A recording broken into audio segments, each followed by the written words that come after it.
say women is supposed to eat booty again. You saying women is eating the booty? Yeah, women eat the booty. Wait, what? Yeah. I don't know where to make noise for that or not. Yeah, I get 8 eyes. What? I get 8 eyes. Listen, man. All right, Trick, you don't have your legs in the air, though. It depends. We don't need to think about it.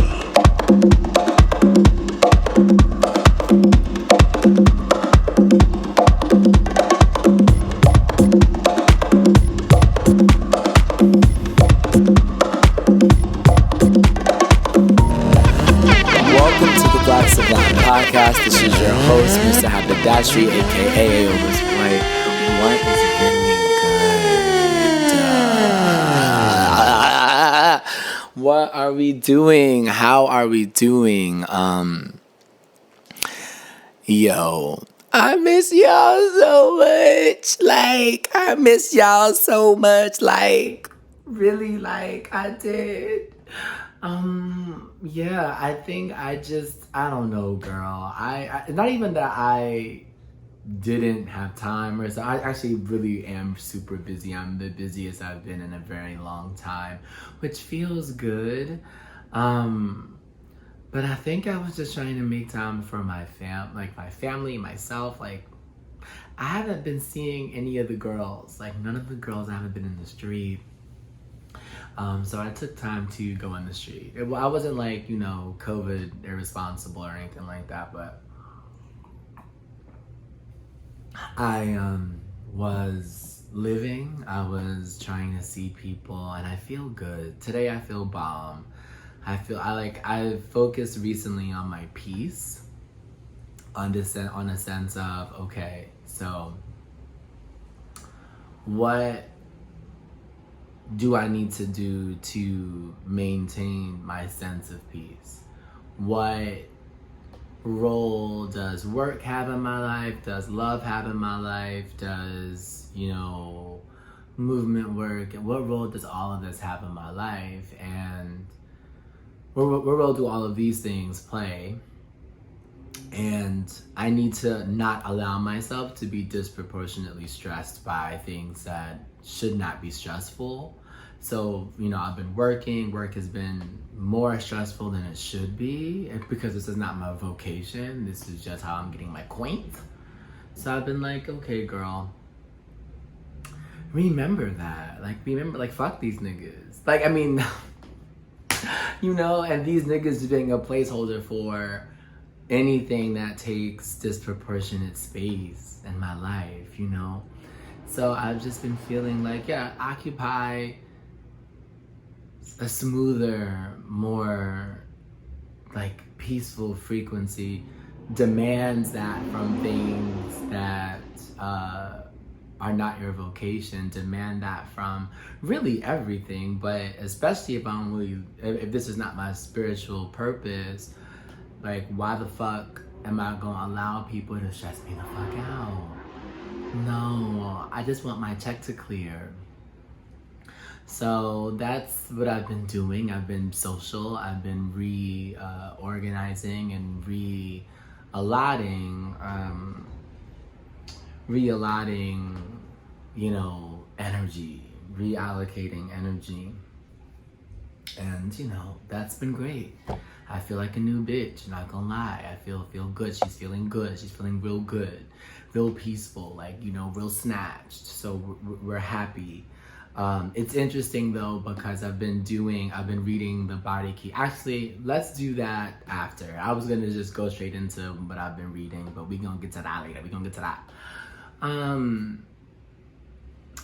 So aside from my journey with peace and all of those things, or my reclaiming of peace, we'll say, I've been watching TV. So I watched Young Royals. This is just the show on Netflix because people recommended it. I had seen it, Netflix tried to sell it to me whenever it came out, because I watch gay shit and the shit that I watch is trash a lot of the time. So they were like, you won't like this.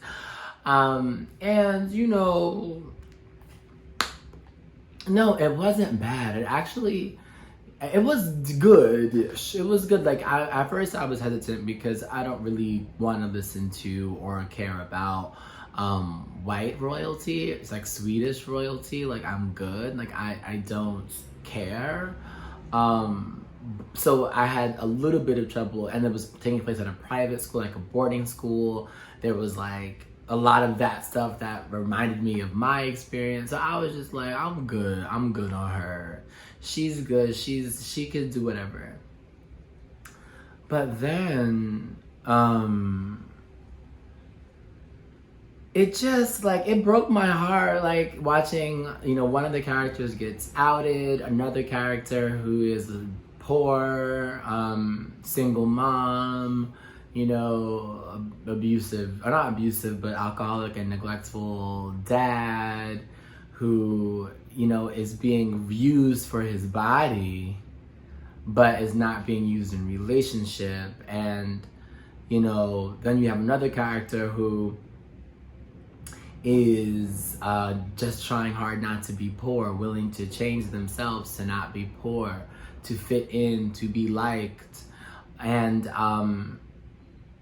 it just, like, all of those things reminded me of stories that I had seen and my experiences, things of my own experience.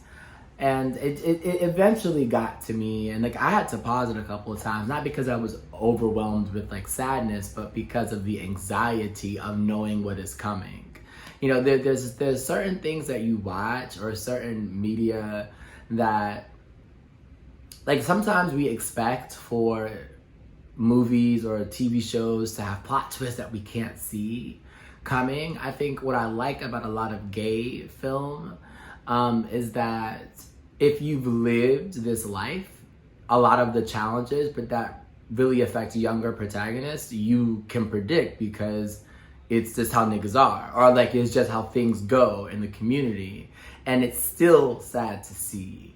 Like, it's still, like, you just don't want to see a kid be heartbroken in this way. Like, you don't want to see a kid be outed. You don't want to see a kid be used and neglected. You don't want to see a kid who's in love be turned away, be hoping for advocacy and hoping for solidarity in their partner and not get it. Like, you still don't want to see that, even though you know it's the truth.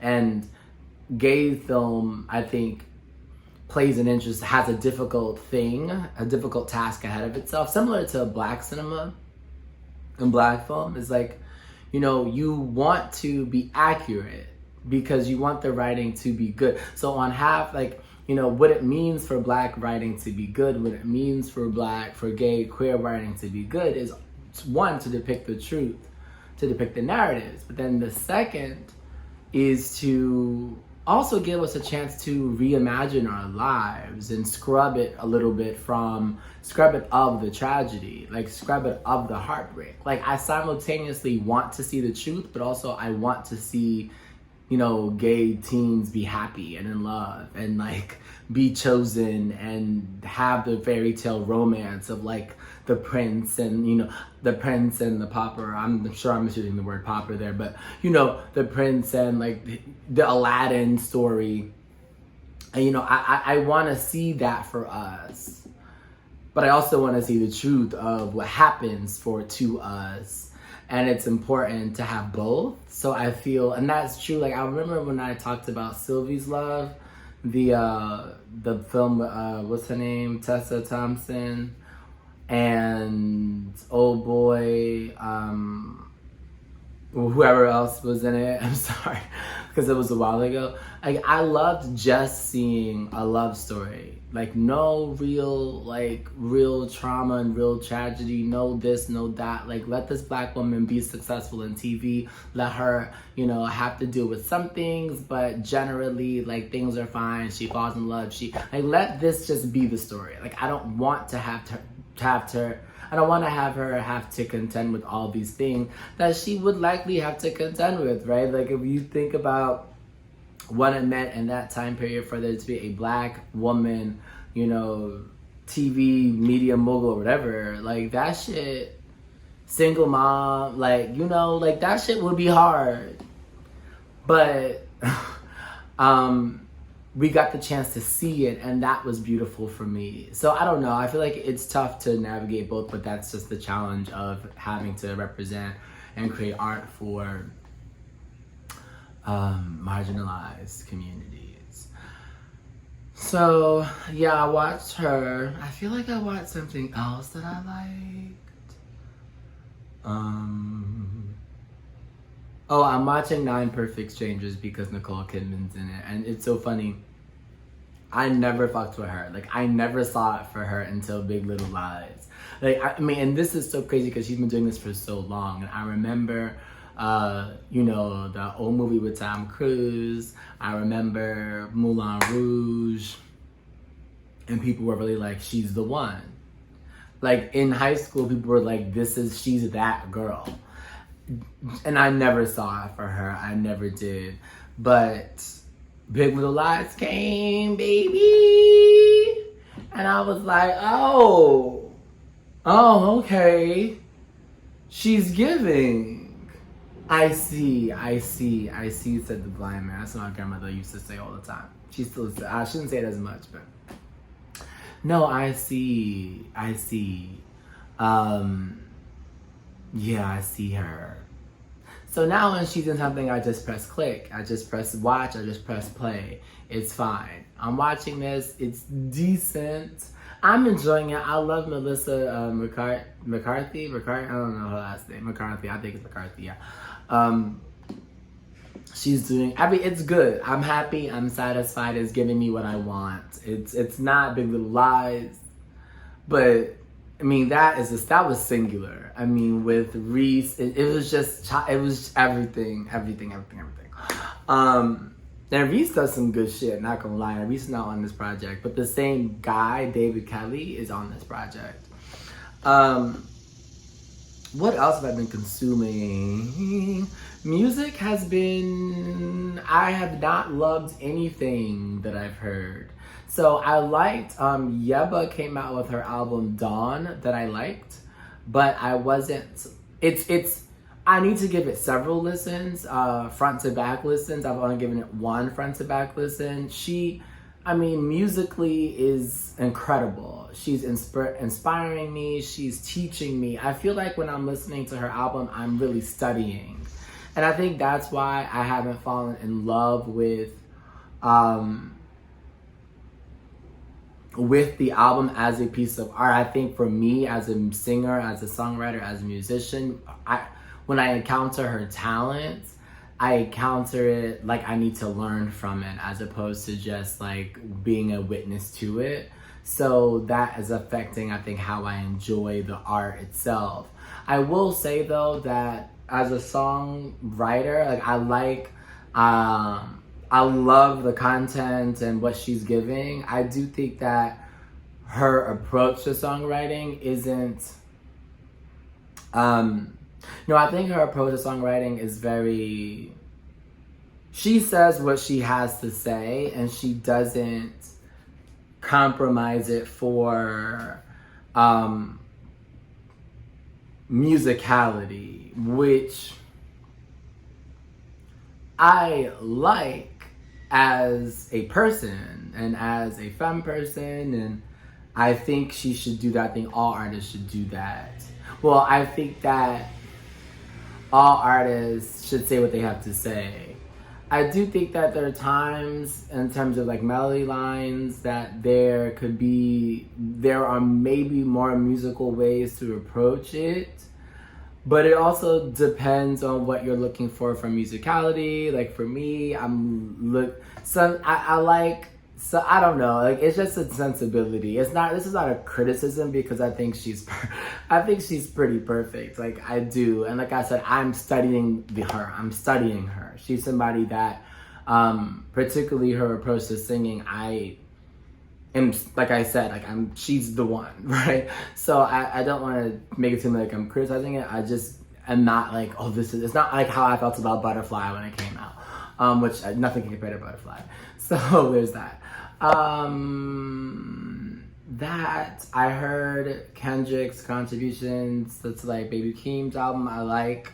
I like that his stuff is being that is different. I don't know. I mean, I've spoken about this before. I think black art, and I think maybe this is worth talking about right now. That was not a Coke sniffle. I feel that I've spoken about this on this podcast before, but I'm gonna do it again. You know, I think that we know. I look to the 90s as a golden era of black art because black art was doing the business of telling black stories and of telling stories, period, that just happened to be black, but focusing on narrative, being specific, you know, really talking about what was going on and people, and you know, and whatever, was it the street, was it the home? The 90s, people were doing that. And I even think with some debut projects or, you know, first projects, artists are doing that. I think that the power of telling those stories, right? The power of having that specificity in your music and the culture makes liberatory ideas more accessible for everyone, for the public. What I mean by that is, I always use this as an example, I think I have on this podcast as well.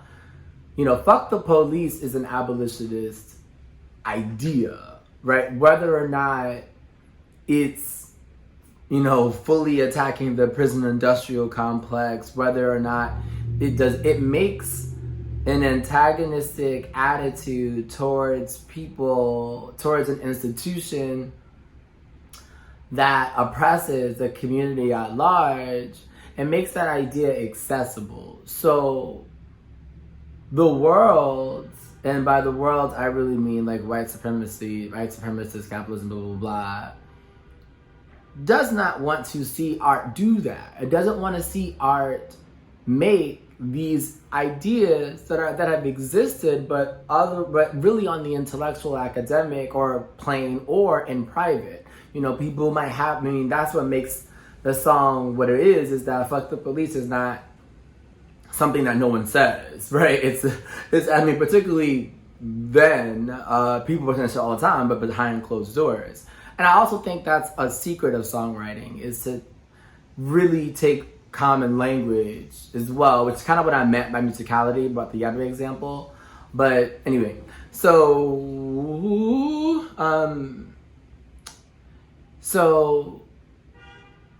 the industry does not invest in that anymore because, you know, that kind of like not just abolitionism, but like communal living, sharing of resources, you know, this type of thing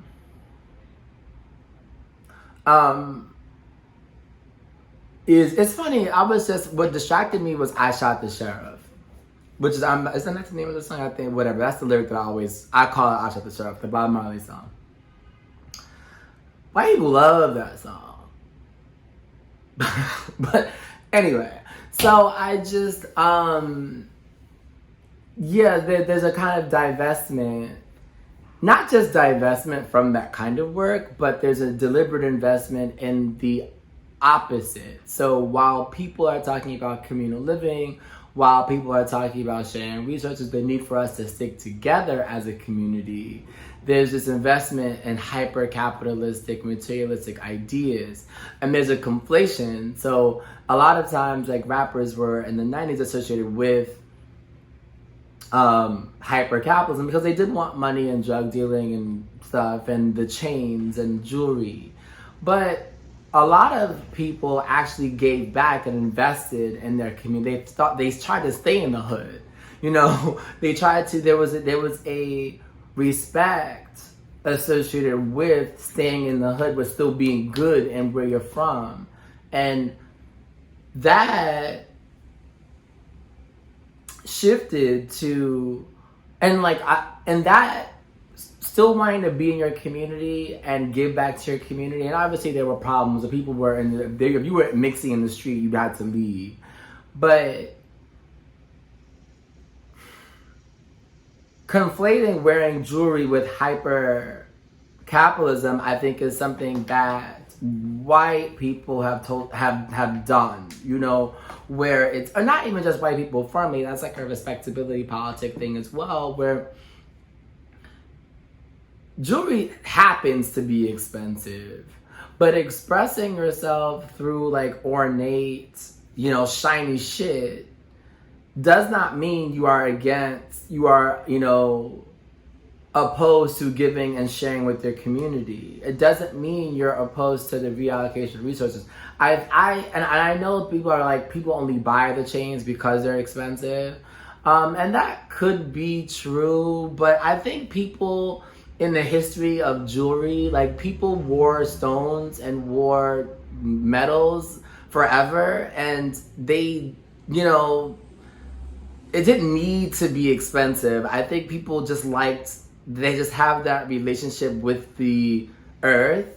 Well, that they wanted to wear it. And I don't necessarily think that the only aesthetic value of jewelry is the cost. Especially when you look at, non-whites, the global majority. I mean, every community that has a positive relationship with the earth also had their ornamentation of the earth's materials. So, but there was this idea that you must want change, you must want jewelry, and in wanting that, you must also be against helping your community, or be against communal living, or be against investing in Black institutions. And that's just not true, right? Like, it doesn't have to be the case. So there's this cultural idea that came forth that was like, okay, as a musician, as a rapper, as a Black artist, you gotta get rich, wear a lot of expensive shit, be a symbol of what's possible, but not invest, like not be accessible to your people. And then your music has to be an advertisement of the elitist lifestyle, right? Your music has to, where your music used to be a collection of stories and intimate telling of different lifestyles in your community, your art now has to be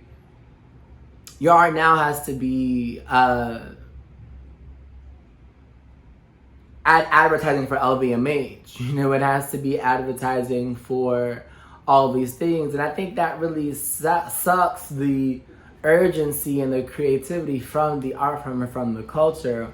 And I think when you're first starting out, your first album, you don't have no fucking money. So you're not using your art in that way. You're using your art to tell a story because you don't have any other stories. But then as you get money and as the industry works, your art starts to shift in this way. So a lot of these second projects that are coming out, or these other singles not hitting, it's just, I'm not really terribly excited by the art. So I need to I would hope people like my art, but if people aren't excited by my art, I completely get it. Like, that too, fine. That's why it's I'm not trying to be shady, whatever. I'm working on my project to release it next spring. I hope y'all like it. If y'all don't, eat my ass. Like, chick. What else did I want to discuss? So I wanted to go to The Body Keeps the Score. I just started it. I'm 100 pages in, so it's not I'm not gonna give a full anything. I want to, in reading it, it's been making me reconfront some of my own things. And what I want to say about this and what I want to say now is that in the movement, not just the movement as sort of a liberatory united front or whatever, but really in the intentional, deliberate march toward anything that resembles wholeness. So peace, joy, freedom, all of these things, right?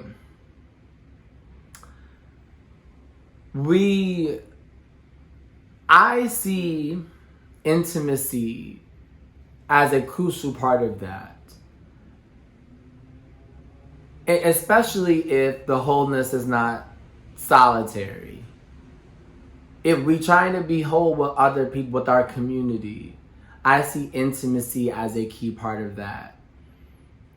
In reading The Body Keeps the Score, and even before that, y'all know how I think I always connect everything to everything else. In realizing, or in, the deliberate, like in focusing on how trauma changes our bodies, our physiological responses, the dissociation versus the sort of hypersensitivity, the flashbacks, the ways that we disconnect from mothers,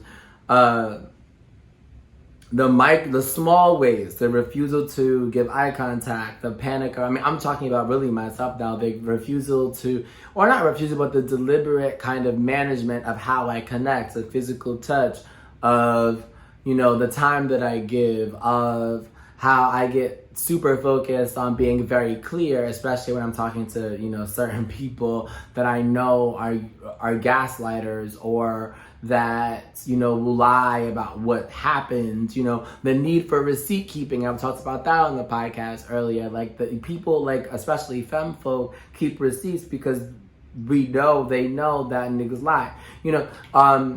These things are trauma responses, and like receipt keeping is elaborate. It's an elaborate thing. I'm really talking about the physiological response, the stress hormones that are released when preparing for a fight that that either doesn't currently exist or should not be normal in your life. And I think about how much I prepare for conflict, how much I prepare for problems, and not just in the literal or elaborate preparation of argument. I'm not talking about when people in the shower like replaying arguments or like in the mirror rapping, I'm not talking about that, which is also part of it. But I'm talking about even body language. You come up to somebody, it's like you walking down the street, you see somebody that is going to be problematic. You prepare your body and to do whatever you think is the right thing, to not break your stride, to clench your fist, to plant your feet more deliberately, to bend your knees a little bit so so if somebody come for you, you have strong balance. You can throw a fist with your body, whatever it is. All of those things put together. I remember reading or listening to, I think it was Ezra. I think it was Ezra Klein, and I think I mentioned this on the podcast as well. This black man, I forgot his name, was on Ezra's show talking about how racism kills black people. The stress that we are under in anticipation of oppression literally kills us. Literally. And all literature that talks about prolonged exposure to stress corroborates that. And I'm like, well, it kills us either directly or indirectly. It kills us directly via blood pressure, etc., etc., etc. It also kills us by rendering us unable to be intimate, which is, as mammals, is a need. It's not. It's just fucked, And I think about the role trauma plays, and I'm being a little loose here because I don't want to conflate. I don't want to put all traumas together. I want to be specific about trauma. And so far in this book, he talks about, having a stress response triggering you to fight or fly, and being unable to, having your circumstances restricted so that you cannot. And in response, you are hypersensitive or you dissociate, but that is a trauma response. And I'm not saying that that's the only definition of trauma. I'm not being prescriptive in that way. But what I'm trying to say is that all unpleasant things aren't trauma. And I think about how many times in my life I've wanted to fight or flee, and circumstances constricted me. So right now, the stress hormone, not right now, but in that situation or in those situations, your body, your stress hormones, everything is fighting and trying to save your life, but you cannot do anything. And how fucked that renders the body and the mind. And what that does, even for my style of communicating, of loving, about, like, for me, how it affects myself is often the refusal to be violated. Once I see somebody even attempt to try it, my response is to snuff it out. You know what I'm saying? Is to snuff it out. Don't play with me. That's typically my response. But it might not even need to be all of that. Or I ignore it completely. Like, I ignore it completely. Like, you are not even present. Like, I don't even see you. And I'm fine with that forever. And I'm thinking, like, those, when I talk about my two responses and I think about, intimacy, I see how that's so juxtaposed to that goal. I see how it troubles it. And it's like, I'm obviously capable of being diplomatic. That's my large, that's what I do. But I think that, I learned to be diplomatic in my maturation. I learned to be diplomatic. And what helped me but really be diplomatic was this goal, like this, reclaiming of my peace, which I did as a younger person. And I think I recently lost sight of it, not because of diplomacy, but really because I'm just so busy that, like, I need my peace in order to be productive. So that is a different level. But I was just thinking about how intimacy, how all of this is connected for me. And I think broadly, how we respond to trauma, how trauma affects our bodies and the way we socialize, and then how that, precludes intimacy, which could preclude which could determine and preclude how successful we are at achieving the higher goals of liberation, love, etc., etc. So yeah, that's what I've been thinking about. I started the podcast with Chick Daddy because I love Chick. I do. I do. I always have, because it's just like, it's just so crazy.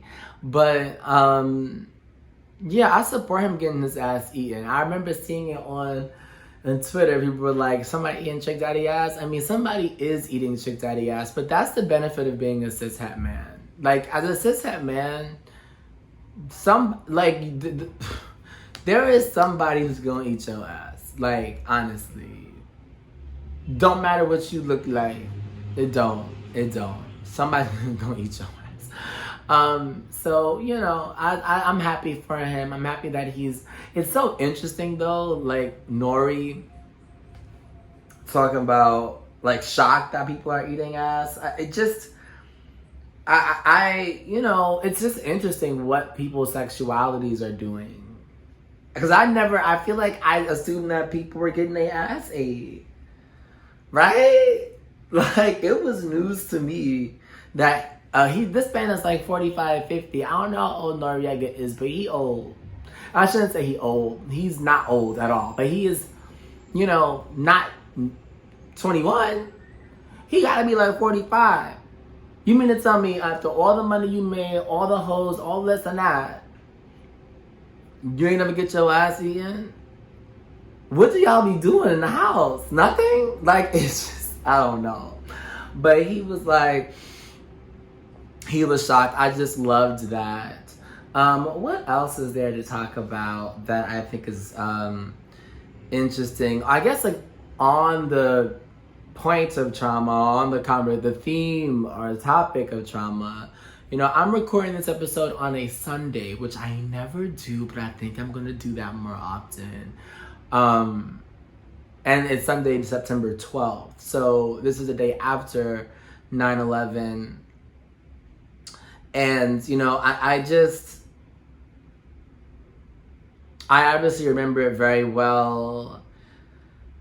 My heart goes out to anybody who's lost anyone, and also folks that are recovering from, in many ways, from the fallout and stuff from that. I do want us to just remember the global context of something like that there are people suffering right now with acts of terror now, right, that are on the same scale, if not larger, than the thousands of people that were killed or that continue to die with illnesses related to the exposure of chemicals and blah, blah, blah. So, yeah, I just want to note that this tragedy is something that obviously as a New Yorker hit home, and, you know, it was tough and remains to be tough for a lot of people. And a lot of people are suffering from similar things, similar in kind, varying in degree, now, globally. And what else? I feel like that's it. I did want to talk about polyamory. I wanted to have another conversation about it. I spoke about this last week. But I think our last episode, I think I'm gonna hold off on that. I wanna really focus on healing and trauma, and for like the next couple of weeks. I think it's important for me to focus on that work going forward as an individual, and make that the centerpiece of where my spirit is for the next couple of months, probably for like the next 6 months. So I don't know how much critical analysis I'll be doing. I think I'll still do that kind of stuff, but yeah, I don't know. We'll see. Well, thank y'all for rocking with me. I am changing some things about the channel, the podcast. I want to make my episodes available on YouTube publicly. I'll do that. I'll likely do other videos on the Patreon, or engage in conversation and have some written content there. And that's kind of, and my art will also be funneled through Patreon. And then the YouTube channel will just be all the videos and things that I want to do to make it more, you know, fun or public. And then I need to start promoting this podcast, y'all, because we on episode 90. And we gotta step my banks up. We gotta do that. So yeah. Oh yeah, I know what I'm talking about next time. But anyway, I love you all. Thanks for sticking with me. Thanks for rocking with the kid. You know what I'm saying? I'm still juicy, still kid, it's still giving what it's giving. it's still, let me not say it's still great. All right, let me go. Bye.